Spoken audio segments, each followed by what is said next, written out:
From my experience, a lot of girls understand, this is a coming of age thing. I'm going to get my period, but they don't really understand why or how it works and how everyone's body is different. And so there's a lot of self-esteem issues that arise when they're, around their peers, and not just in terms of menstruation, but puberty in general. So they Mhm. notice that they're developing faster than their friends or developing. Welcome to Diversity Dish, where we're dishing on everything diversity, equity, inclusion, and justice related. My name is Sedruola Maruska, and we're bridging the gap between what needs to be said and what needs to be heard. Those individual experiences that are often ignored or simply dismissed. Sometimes I'm dining alone, sometimes I'm dining with friends, and sometimes I'm dining a la carte. No matter how I'm dining, it promises to be delicious. Let's dig in.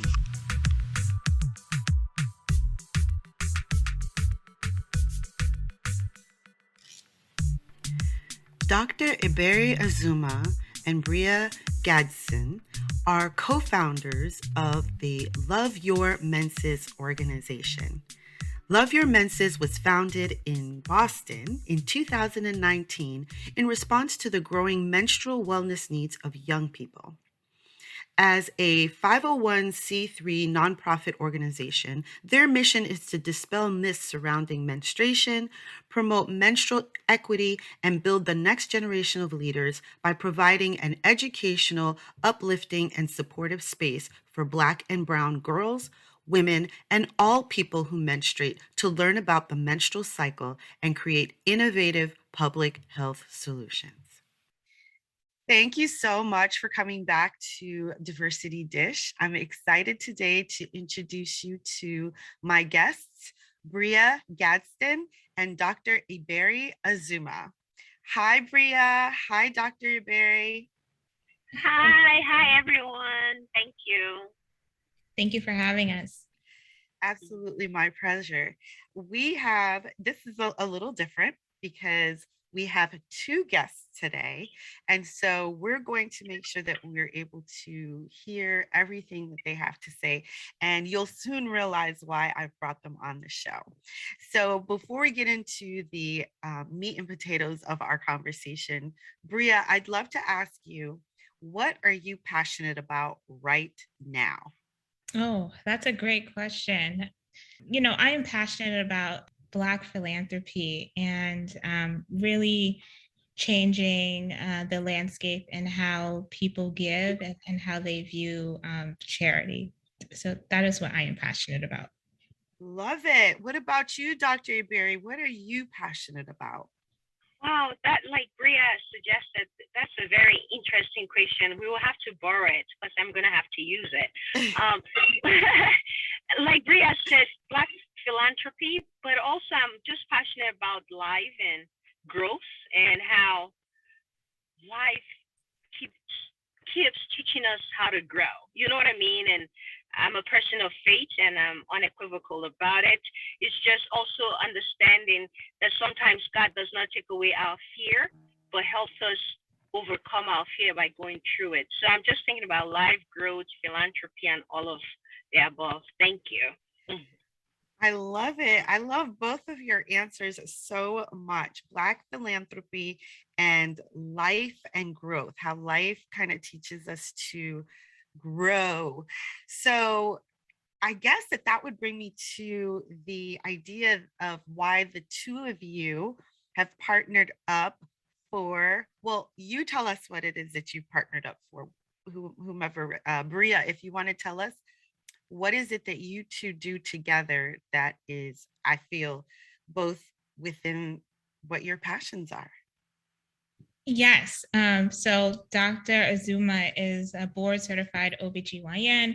She's also a trained doula, a health educator, a motivational coach, life coach, and the list goes on.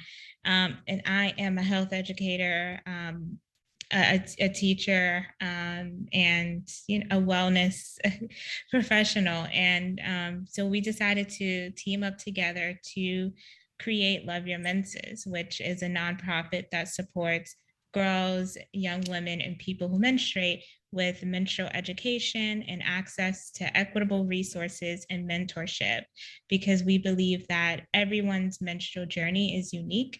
And there are many of us who never are given spaces to openly and unapologetically talk about our periods and our menstrual cycle. And so we are committed to destigmatizing menstruation in communities of color worldwide. I love it. Do you have anything to add to that, Dr. Azumah? Wow, it's hard to follow Bria because she's an eloquent speaker and motivator and the above. But like Bria said, I believe we were divinely connected. Bria doesn't like to talk about herself, but she's just a great executor. She's a great visionary. She has a growth mindset. She will learn anything in order to execute. Mm-hmm. Like she is just unique. I wouldn't have partnered with anyone else in the endeavor, but she was like my perfect partner. I'm a single woman, and I pray that one day God will find me a spouse that is just perfect as Bria. Or maybe that's why I don't have a spouse, because I'm gifted in this area in terms of NG partnership. So Bria is just amazing. Bria, brings in the physiology part of menstruation, and I bring in the part of empowerment and in terms of motivating, especially girls that looks like us. Bria and myself, we've witnessed prejudice, racism that hurt us, maybe traumatized us, and we felt like the way to move forward, the way to heal, is to pass it forward and to empower people by the knowledge we bring. And like Bria said, we believe in menstrual equity and wellness and provision. So we also tackle that by asking the community to join us as we provide free organic paths to those that are mostly in need. And I'm sure you're going to ask us how COVID affected us, and we will talk about how our menstrual period distribution started. Yeah, thank you. That is so amazing. And I think it's so wonderful the way that you big up Bria, because she really didn't talk about herself that much. But I think that that's really awesome that you guys have that kind of a partnership, that you kind of big up each other, which is women supporting women, Black women supporting Black women. So I love that. When I think about menstruation, I don't feel like that it was something that was ever really talked about. Like, I knew I was going to get my period. My mom talked to me that, my period was going to come. But I'll tell you when I really realized the depth and the width of being a woman. And that wasn't until I was trying to have my son. And I didn't have my son until I was almost 38 years old. And so I think that what you're doing is so important and so invaluable.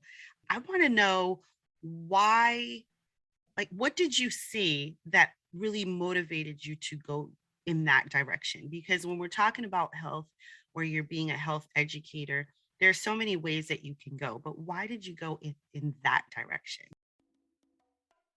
Hey, thanks for listening. My name is Sedruola Maruska, and I help entrepreneurs and small businesses go from mediocre to magnificent by transforming their cultures to be more equitable and inclusive. To find out how we can work together, go to diversitydish.com, where you'll find my consulting, coaching, and speaker information. diversitydish.com. I look forward to working with you. Oh, well, for me, and I'm sure Ebere's answer will be similar. It's from personal experience. So I experience really bad menstrual cramps every month, starting when I was 12 years old, and I would have to miss school and work because the pain was unbearable, and the nausea and the vomiting. And so because of that, I just never understood why I was in so much pain, and never understood the root cause of the pain. And so, many years I tried, different herbal remedies to try to solve the problem, seen many specialists, and finally I'm starting to feel better. I've incorporated different methods, from acupuncture to seeing my gynecologist regularly to drinking herbal tea, and so forth. And the more I started taking care of my menstrual health, the more I started to really embrace and appreciate it and understand what's physiologically happening in my body. Right. And it also encouraged me to talk to my mom and my grandmother and my great grandmother, who is still living, and asking them about their reproductive health journeys. And I learned a lot about what they went through, and that's now informing me of what I need to do to prevent some of these things that they had to go through, such as getting myomectomies because they had fibroids, or getting a C-section, or they've also dealt with menstrual pain. And I didn't know any of this until I asked them. And oftentimes in Black households, we do not talk about our reproductive health, and it's generational. And so the more we can have those intergenerational conversations, the more we can heal inside and out. Absolutely. I agree with you 100%. Dr. Azumah, do you have anything to add to that? Yes, I would just add that I just went with Bria. Like literally. So like Bria said, she's had what we consider dysmenorrhea since the onset of her menarche. And she's an inquisitive mind that likes to ask questions. So she began asking questions, and she decided, or she realized that women like her, girls like her, that did not have answers. So she decided to put up this event called Love Your Menses. And when she had this event, I, coming in as a volunteer gynecologist and a health educator, saw that, wow, it's not just Bria that has this question. It's not just this event that this message should be passed on, but it should be a national event and a national organization. So I spoke to Bria that, Bria, let's go ahead and do another one in DC. We did one in DC. We were successful. And then we decided we will make it into a nonprofit. And that's how we partnered up. But in terms of a gynecological lens, I see this because that's part of my duty, to help people prevent pain or control pain or diagnose and treat it, or even manage it, as Bria said. And so Love Your Menses brings that physiological part of it, but more importantly, we also incorporated mentorship empowerment, because yes, some girls might have dysmenorrhea, unfortunately, like Bria, but there's some girls that we use the menstrual cycle to empower them, because we believe that if you are empowered, you will not be easily pushed around by people that try to mentally disempower you. So we have different facets. Again, we've broadened what we think a menstrual cycle to be. We use menstrual cycle as the cycle of life of a girl or a menstruator. So we don't just focus on the 7 days of bleeding. We just have expanded it to just mean the holistic sense of a woman. And then Bria touched upon the intergenerational conversation. Again, we borrowed it from her, and we try in our events to have intergenerational, like, talk, whereby elder people that experience, can share their own story. I think we're one of the few people that started using stories to encourage, and we continue to do that. And lastly, like Bria said, it's still a taboo. I mean, I love Your Menses because it allows me to have conversations. And sometimes the people that do not like their menses are actually women. I'm not just men. Men laugh. But some women are like, I remember speaking to one of my friend, love her, she's a midwife. She said, I hate my menses. Like I made sure I had a hysterectomy because I just hated it. It's so disgusting.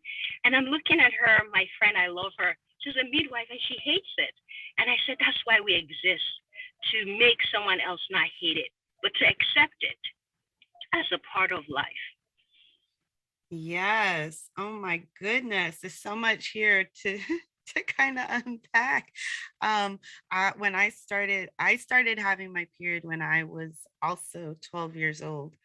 And I remember I think the second time that I had my period, I felt ill. I felt sick. And so I was like, oh my gosh, Mom. And my mom was like, you're not sick, you're going to school. And so in my mind, throughout my life, no matter how painful, how ill, nausea, tired, fatigued, whatever it was that I felt around that time, in my mind it was always that I am not sick. I'm going to go to work. I'm going to push through this and I'm going to do this. I did have to have a myomectomy right before my son. And due to the myomectomy, when I did get pregnant with my son, I had a full placenta previa. So I also, again, did have to have a C-section. But, like I told you, there's so many things about my body that I had not realized until around that time, because it was never a conversation. It never seemed to need to be a conversation. It was like, oh, you have your period. Okay, great. You have your period here. You need to use these pads, make sure that you stay clean, all these different things, but not the things that would help, like Dr. Azumah says, empower you to know your body, understand what's happening, and take full control of it, right? And it surprises me to hear that someone would hate their menses so much but at the same time understand that it is actually part of the cycle of life, because if you're not having it, then that is, life is done. Like the ability to bring forth life is done. And so I find it all very very interesting and all very wow, right? Just wow. And so now that you know all of this and you talk to girls and you have girls get mentored, connected with mentors, and you're taking this around to different cities, what are you finding to be the most common, I don't know, questions or common feelings or common thoughts around the menses? I would say that there are a lot of girls who don't really understand why they get their period, or Wow. what's happening physiologically in the body. Um, Wow, really? and so it is a misconception. A lot of, from my experience, a lot of girls understand, this is a coming of age thing. I'm going to get my period, but they don't really understand why or how it works and how everyone's body is different.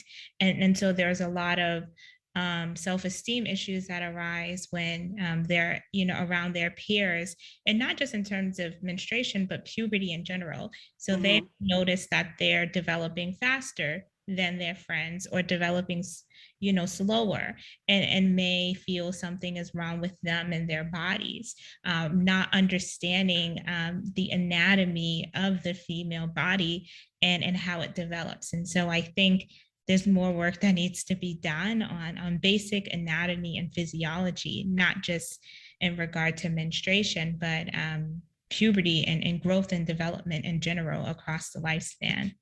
Right. Do you think that the conversations are not being had because the society that we live in have connected menses to being not just a dirty thing, but a very sexual thing, and we don't like to talk about sex and sexual things, supposedly? Do you think it's because of that, or do you think it's why are the conversations not being had, basically, is my question. I love that question because that was going to be my response to your previous question. And yes, we find, or after working in several states and working in different countries, we found that people are empowered when they know about their menstruation. Secondly, children or youth want to talk about their puberty, pubertal changes, but there's no one to talk to. Parents equate, like you said, the pubertal period, or talking about it with sexuality, and they're very careful. They're ashamed. They're afraid. It's not just parents, even churches. I mean, there are people that have a hard time welcoming our message in certain circles because they assume that we're talking about sex, and we're like, no, it's not. Have you heard about it? I don't understand how reproduction is about sex or puberty is about sex. Like, actually, I'm not sure why puberty is about sex, because it's not about sex. It's almost akin to saying, like, if you talk about defecation and feces, you're talking about sex. That's how I equate it, because they're just two different stages or concept. So yes, there's so much taboo, and I think it's because of miseducation and misinformation. Puberty is not about sex. Puberty is changes, important physiological changes happening in a child's life. And we need to let them know we see you, we get it, it's normal, we got to normalize it. And We do, yeah. and I think that's why we have great impact report from our students. They're like, yes, we are ready. I still remember how a student was so empowered that the day of her Manaki first cycle, she wore her t-shirt, Love Your Menses t-shirt to school. She was unequivocal. She was unapologetic. Like, she didn't care. She didn't have that shame that some of us have, because she's like, it's normal, and that's our goal, to destigmatize puberty, menarche, menstruation, because at this point, we're in this century and we should do better. We should do better. Absolutely. We are in this century. We should do better. I think, I think, the taboo of talking about the menstrual cycle, talking about puberty is so outdated. It's so puritanistic. It's also very patriarchal, because men don't understand the menses. So to them, it's just one of those things that they have to be afraid of or concerned about. And so I think that they've pushed that onto women, making women feel that they are dirty, or they should be ashamed or not talk about it. And it's just come down through the years in that way. It's very odd to me, but I can understand how that works. My daughter is 10 years old. And when she was about 8 years old, she came to me and she said, Mommy, my breast hurt on this side. And I said, oh, really? And so I looked and I said, oh, wow. I said, I think that your breasts are growing. I said, but you're a little young, so we'll talk to the doctor. It wasn't a big deal. I said, you talk to your doctor about it. So we were very close to a time where she was going to go have an annual checkup. And so we went in, and she asked the doctor, she said, oh, sometimes, my breasts hurt on this side. And the doctor looked at it, female doctor, thankfully. And she said, oh, yes. She says, this is a pre-puberty, and so that means you're going to be getting your breasts soon, but it will be like this for a little while, and then it will begin to to get bigger. And my daughter was like, oh, okay. And so for me, and maybe it's because I know that I didn't have as much information. Like, I didn't know when my body was changing, and when my period came, I knew it was coming, like I said before, but I didn't know all the things. So now for me, I talk to her freely about everything, whatever comes up. I just talk to her. She'll say, Mommy, my vagina is itchy. Okay, let's take a look. Let's see what's happening. It could be this, it could be that, it could be the other thing. It's a normal, natural thing. Let's just, keep it top of mind. Because I find, and not just talking about menstruation, right?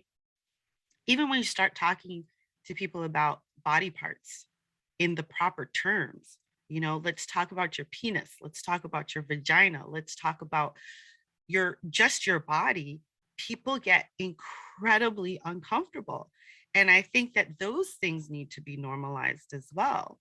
So I love that you're going and you're teaching young women about their bodies, because it's so important and it's so necessary. What do you see coming in the future? What are some other ideas that you have going forward? I know you have an app, so that's kind of cool. Yes, we have a menstrual wellness app called Our Flow, which is available for download on Android and Apple devices. And it was designed by girls in our Flow Tech for Girls program, where they learned about menstrual health and technology and designed this mobile app. And so our plan is to continue offering this program for girls so that way they can not only learn about menstrual wellness, but also learn about technology and STEM and create solutions that will help solve some of the problems that girls their age face. And so we're really building the next generation of femtech leaders, which is Love it. exciting. I think as our society advances in regard to technology, we have to, I strongly believe that Black and Brown people need to be at the forefront in terms of designing technology solutions that will benefit our people, because we know our bodies, and it's important for our voices and our experiences to be centered. And it's important for us to lead. And so we're really encouraging girls to get excited about STEM and learn about it and receive mentorship and create solutions such as the Our Flow app. Love it. I love it. Dr. Azumah? Yes, to follow with that, I the plan is to get more girls to be like the next Bria Gadsden. We want more leaders, more people that are focused on empowerment and making change in our community. Our data in terms of the number of doctors, public health experts, teachers are low. So we still have work to do in terms of civil rights and equity. So our goal is, Bria and our goal is to work in the educational sector versus, doing the matches, so that we can encourage more youth to do better. They need to see examples. We need to go to their community and show them that, yes, they can, and to empower them. So that's key. Secondly, like Bria said, technology and STEM. We really want representation in the artificial intelligence community so that there won't be inbuilt biases in all of those coding, because they need inclusivity, they need diversity so that it could be fair and equitable. We won't, we see some Black people can't get a job because of AI, right? So we need code that equitable and fair. Thirdly, intercultural enrichment. We have tried to team our Black and Brown girls in Boston with our girls in Liberia, our students in Maryland with our girls in Nigeria, because we believe that when we connect Black and Brown people internationally, these girls would know, like, wow, yes, in America, I might not be represented, but in other countries, that's all we are. We are all Black people striving to do great things. So our goal is to continue to do the cultural exchange. Hopefully, we can have a trip to a country in Africa once this COVID period is contained. Lastly, we want to focus on disaster relief. Our team in Haiti, they're suffering. So we are raising funds right now and partnering with different NGOs to help bring menstrual hygiene during times of disaster, because I think people forget about it, but women, like Bria would say, still menstruate despite disasters. Thank you. Yes. Thank you, Dr. Azumah. Absolutely. And that's something that we tend to forget. We forget that women and girls and those who menstruate whenever the time it comes.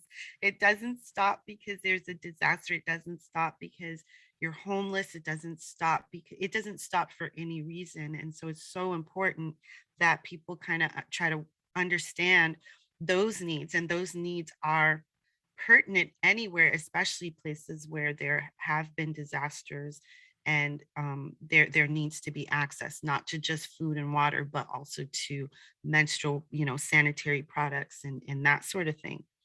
I saw an article and it's just kind of come up into my mind, and I thought, oh, this is perfect. I can ask you.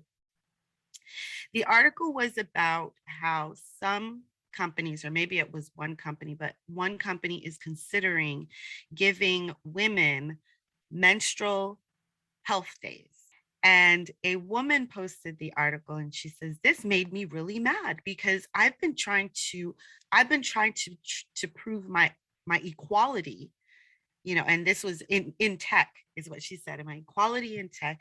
And now here comes this thing that is that to say that I can't work during that time? I don't think it should say that I can't work during that time.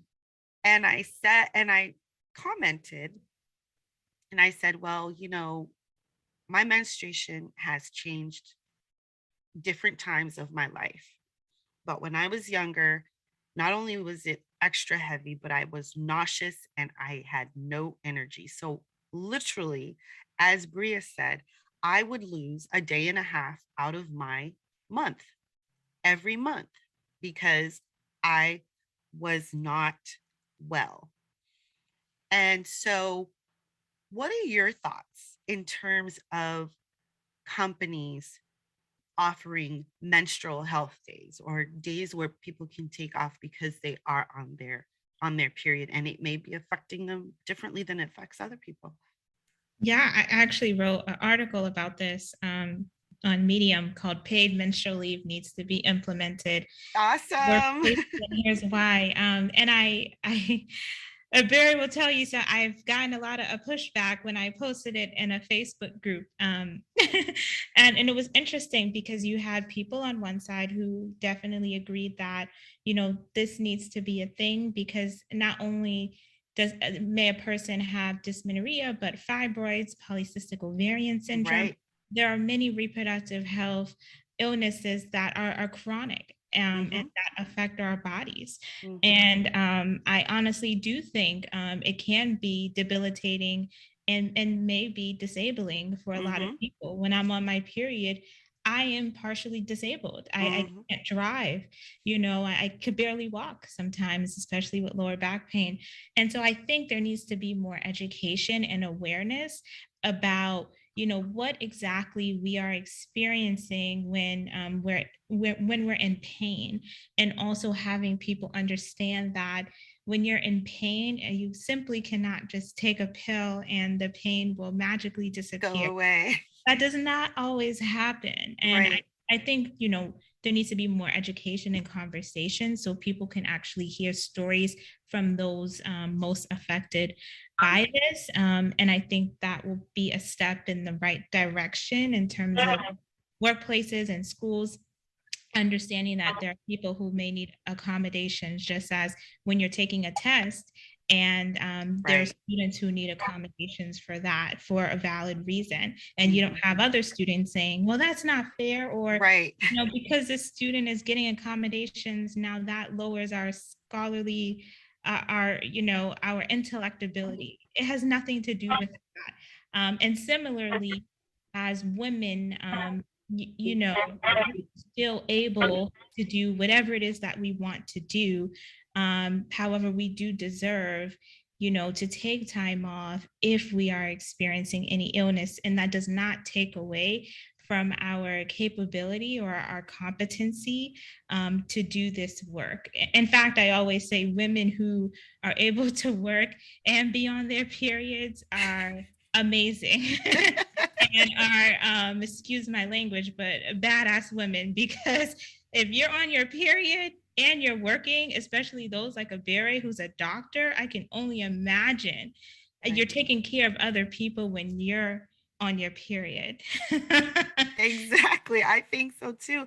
And the other thing that I thought that came to mind as well when I was reading that, or when I was reading this person's reaction to this article, I don't believe it was your article, although I really wish it were.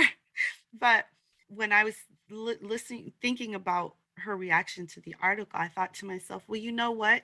You know what the problem is? The problem is that workspaces have always been catered to men.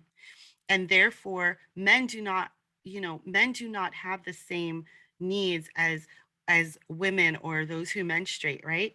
And so maybe it's time for the workplace to catch up with that, in terms of, let's catch up with the idea that, okay, so now you have women, you have people who menstruate in the workforce, so you need to make this space equitable for them, right?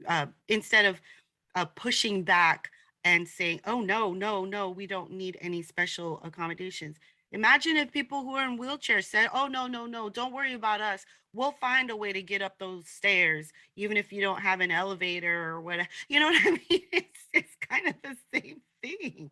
Wow. I think you took the words out of my mouth.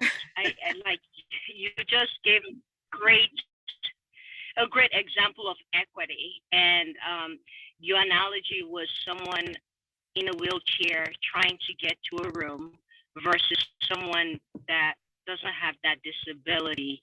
Equity would be giving that person the an elevator to get there versus making them suffer. So I would say to that lady, we're not striving for equality, we're striving for equity, fairness Exactly. for everyone, not just people that don't need it. And I'm very, very sure she can opt out. Because you don't need it doesn't mean that we shouldn't have it. Like Bria said, there are some women that use all their sick leaves because of their menstruation. Yeah. It's it's unfair. It's unfair to them to say, "Oh, we don't need it because 90% of women are fine during their menses." If employers now understand that they need to do better to allow femininity into their workspace and they want to do this, so be it. Good job, like you said. Thank you for catching up with the times where we don't focus on just the patriarchal society, because our workforce is becoming diverse. In medicine, especially, the medical students are becoming mostly females. So you can't just now focus on just men, but we're going to focus on everyone. Thirdly, I think women should strive to be sisters keepers, right? Like we should care for Yes. our other sisters.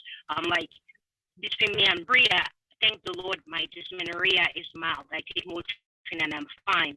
But I see Bria suffer, and we should care.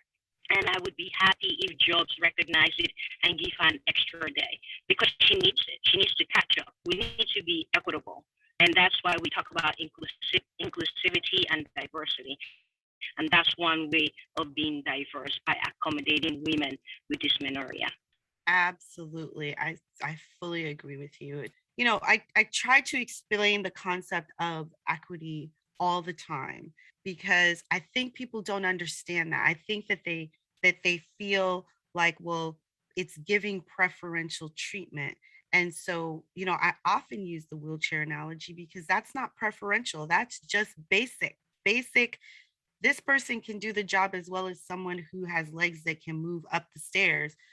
So why shouldn't they get their job because they have a wheelchair? It's simple understanding, which is the same as if a woman needs that time during the month to, I mean, it's not like she's going to go hang out at the beach or have she's not having parties. You know what I mean? She's not she's not taking those days because she wants to. She's taking those days because she needs to take care of herself. And so I think that it's important to talk about that.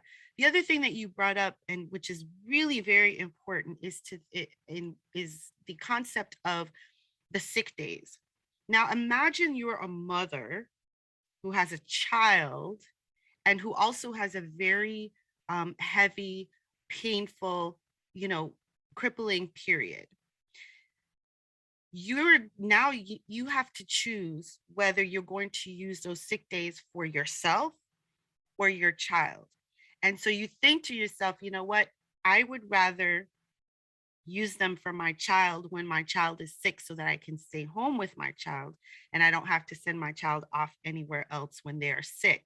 But now you have put yourself in a position and you have been forced to put yourself in a position because you only have this many sick days to use. And because you're using them for your child, even if your child's not sick, you're using them for doctor's appointments or dentist appointments or orthodontist appointments or whatever appointments you need to do with your child.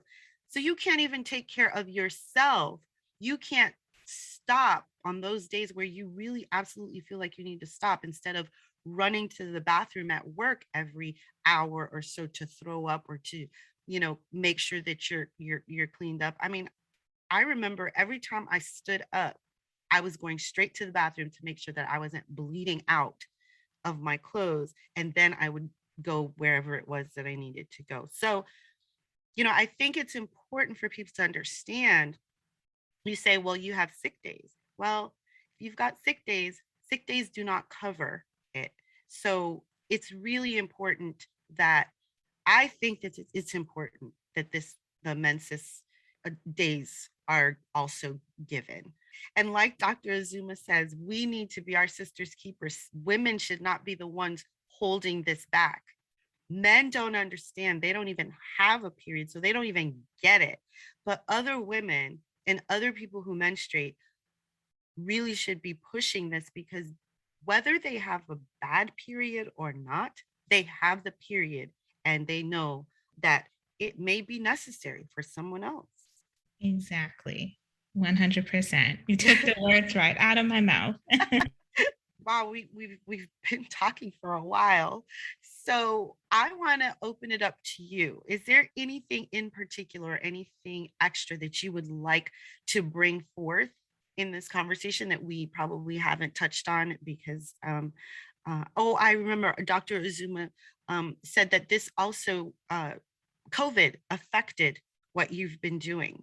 And I imagine that it would. So how did COVID affect it, and how did you overcome the walls?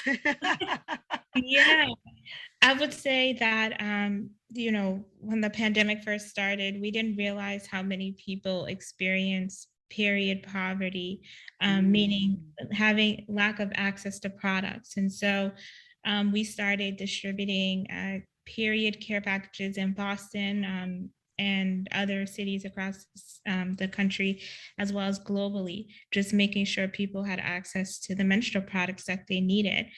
We were only distributing them to individuals and families, and then organizations started reaching out, such as shelters and schools and health centers. And it really opened our eyes to just the lack of products that are easily accessible to people Right. in the community, and how, you know, it's easy for someone to say, well, you can just go to Target or Walgreens and purchase products, but they are costly when you add Mm-hmm. them up. If you're paying $8 to $10 a month on products, or even more if you have a heavy flow, that's over $100+ a year just on disposable products.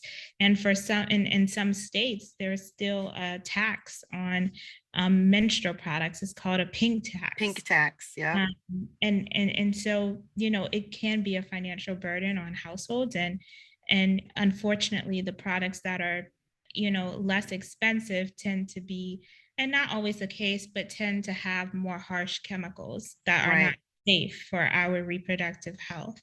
And so Ebere and I made a conscious effort to distribute 100% organic cotton products, Mm-hmm. because we believe and that our community deserves the best quality Mm-hmm. products. And when we think about charity, we're not, just going to give people just anything for the sake of increasing our impact numbers, but we're really giving something that is high quality that we would use ourselves. Mm-hmm. Mm-hmm. So how is it that someone can help support the work that you do? You can go on our website, and you can make a monetary donation, which would go towards the purchase of products. We've also had people donate products. So like menstrual companies will donate products in kind, or individuals will host a menstrual product drive and gather products and then ship it to us, or we will pick it up if they're local in the Boston or the DMV area. And so we encourage people to support us any way that they can, Mm-hmm. whether it's physically supporting by dropping off products, or helping us distribute products in the community, or donating monetarily, as well as just sharing, the work that we do with other people in their network. Awesome. Well, I will definitely have a link to your website in the show notes, because, I'm sure people are going to want to help. And what about you, Dr. Azumah? Is there anything that we haven't spoken about that you would like to bring out right now? I mean, you guys touched on everything again. Like Bria said, thank you for having us on your show. We wish to come back again. And thank you to all your listeners for contributing. The need is great. and any financial support goes to the clients. Bria and myself honest, and we keep track of all the money spent. It's a public information, but we really are a grassroots organization that truly have a big heart for our community. Another thing to add to that is please download our app, Outflow. We have 5 stars so far because it's great. Like Bria said, the app was influenced by the youth, so it's very youth friendly. We have a community within the app that people can, ask questions or exchange ideas amongst their peers. We hope to end period poverty by working with legislatures to create more period-friendly public places. Wherever there's toilet paper, there should be a free tampon or pad. Because I mean, why is it there's free toilet paper but not periods and pad when it's also a physiological state? So yeah, so that's what we're doing, and please follow us on social media. Let us know how we are encouraging you. Lastly, I don't know if Bria has that. We co-authored a book, Maya Learns About Menstruation.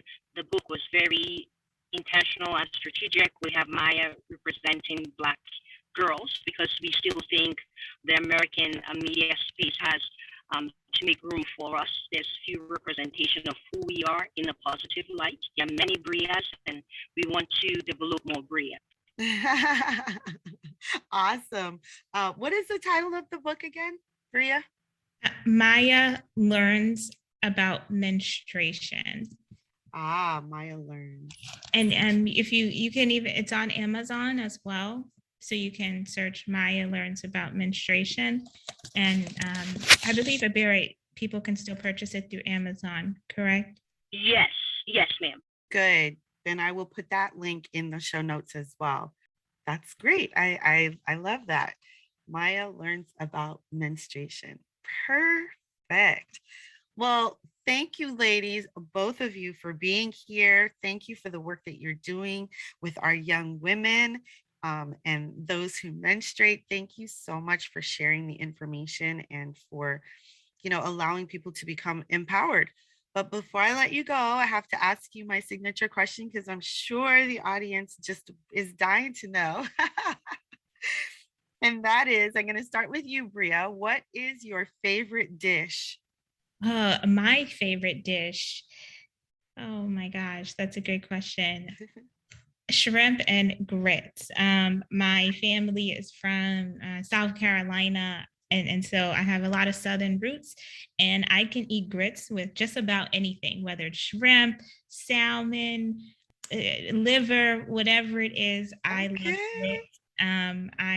I am a Southern girl at heart and by blood, and I try to keep up with my family's Southern traditions while also making sure that there are healthy options. And so I'll have collard greens, but I'll cut back on the amount of salt that my grandma puts in the pot. So I just love Southern food, Southern cuisine. And sometimes I envy those living in the South because the food is just so good. I love it. I love grits too. And that grits and shrimp and grits sounds super yummy. And what about you, Dr. Azumah? Well, I thought Bria was going to say jollof rice. Oh, Bria, you didn't say jollof rice. That's good too. I love jollof. Wait.